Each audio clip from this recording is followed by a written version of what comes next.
Hello everyone, welcome back to our YouTube channel all exams cracker. I hope आप सभी स्वस्थ होंगे, मस्त होंगे। मध्य प्रदेश शिक्षक वर्ग 3 भर्ती 2025। तो आप सभी के लिए एक बहुत बड़ी खबर निकल के आ रही है। काउंसलिंग प्रक्रिया में हुआ एक बहुत बड़ा बदलाव, वो बदलाव ऐसा हुआ जो आपके लिए काफ़ी हेल्पफुल होने वाला है। अब 3 चरणों में तो पहले से ही प्रक्रिया होती थी। जानिए डीपीआई कमिश्नर महोदया जी ने क्या कहा। शिक्षक भर्ती के लिए ऑनलाइन होगा डॉक्यूमेंट वेरिफिकेशन। जी हाँ, आपने बिल्कुल सही सुना। अभी तक आपको डॉक्यूमेंट वेरिफिकेशन के लिए जहाँ पर बुलाया जाता था, आप लोगों को डिस्ट्रिक्ट में वहाँ जाना होता था।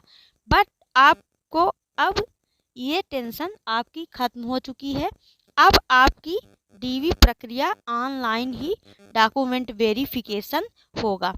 तो क्या क्या कैसे ज्वाइनिंग कब तक मिलेगी, सारी चीज़ों पे डिस्कशन करेंगे। संपूर्ण डिटेल आपको वीडियो के माध्यम से मिल जाएगी। तो यदि आप मेरे चैनल पे नए हैं तो चैनल को सब्सक्राइब कर लीजिए, बेल आइकन को प्रेस कर लीजिए, जिससे हर आने वाली वीडियो का नोटिफिकेशन सबसे पहले आपके पास पहुँचे। तो सबसे पहले आपका फॉर्म भरते हैं, उसके बाद प्रिपरेशन करते हो, उसके बाद आप लोग प्रिपरेशन करने के बाद एग्ज़ाम देते हो, रिजल्ट आता है। यहाँ तक कि आपकी सभी प्रोसेस ईएसबी के थ्रू होती है। उसके बाद कि अब आपकी प्रोसेस रिजल्ट भी आ गया। अब आपका डॉक्यूमेंट सबसे पहले अपलोड किया जाता है।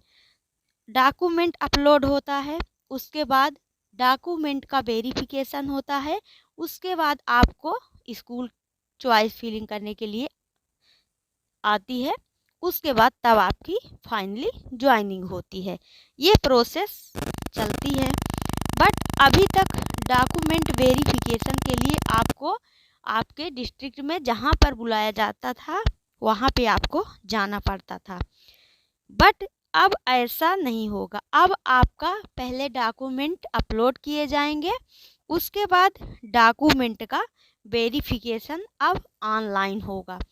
इससे क्या है, एक तो आपको अभी तक जैसे कि वहाँ पे यदि आप डॉक्यूमेंट वेरिफिकेशन कराने के लिए जाते थे, वहाँ पे आपको बहुत सारी समस्याओं का सामना करना पड़ता था, क्योंकि वहाँ पे जो अधिकारी होते थे और कुछ इधर उधर बहुत लोग मतलब धांधली की भी शिकायत आ जाती थी। बट अब ऐसा नहीं होगा। आपका डॉक्यूमेंट अब अधिकारियों के द्वारा ऑनलाइन ही वेरिफिकेशन कर दिया जाएगा। तो इससे तो एक धांधली की संभावना घटी, क्योंकि अब वो ऑनलाइन हो रहा है तो उसमें कुछ भी प्रॉब्लम्स नहीं आने वाली है। अब वर्ग 3 की ज्वाइनिंग कब तक मिलेगी, तो अभी वर्ग 2 की प्रक्रिया भी नहीं पूर्ण हुई है। अभी वर्ग 2 में भी चॉइस फिलिंग करना बाकी है। तो अभी वर्ग 2 की चॉइस फिलिंग होगी, उसके बाद ही वर्ग 3 का हो सकता है कि अब वर्ग 3 का प्रोसेस स्टार्ट हो जाए। बट वर्ग 2 की चॉइस फिलिंग करने के बाद वर्ग 2 की ज्वाइनिंग हो जाएगी। उसके बाद नया सत्र, आप सबको पता है कि नए सत्र की शुरुआत अप्रैल में ही हो रही है। माननीय मुख्यमंत्री जी ने शिक्षा मंत्री जी ने बोल भी दिए हैं कि इस बार अतिथि शिक्षकों के लिए भी कि नए अप्रैल से ही भर्ती प्रक्रिया गेस्ट टीचर की भी होगी। तो अब आप लोग अंदाज़ा लगा लीजिए कि उन्होंने तो बहुत कड़े स्वर में ही कहा है कि स्कूलों में शिक्षकों की कमी नहीं होनी चाहिए। साथ में यदि कोई शिक्षक एक दिन अनुपस्थित रहते हैं तो उसके स्थान पे कोई दूसरे शिक्षक आएंगे पढ़ाने। इस तरह की बात भी माननीय शिक्षा मंत्री जी ने रखी है। तो अब आप लोगों की भी प्रक्रिया में ज़्यादा टाइम नहीं लगेगा। अब 1 से 2 महीने तो किसी प्रोसेस को होने में लग ही जाते हैं, बट उससे ज़्यादा अब डिले आपका नहीं होगा, क्योंकि ऑनलाइन चीज़ें जल्दी से ही हो जाएंगी।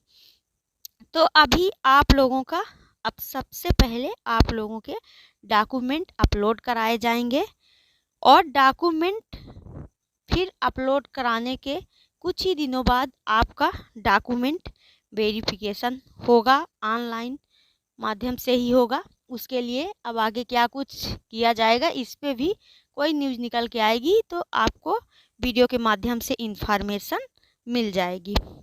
उसके बाद फिर आपको चॉइस फिलिंग करना होगा।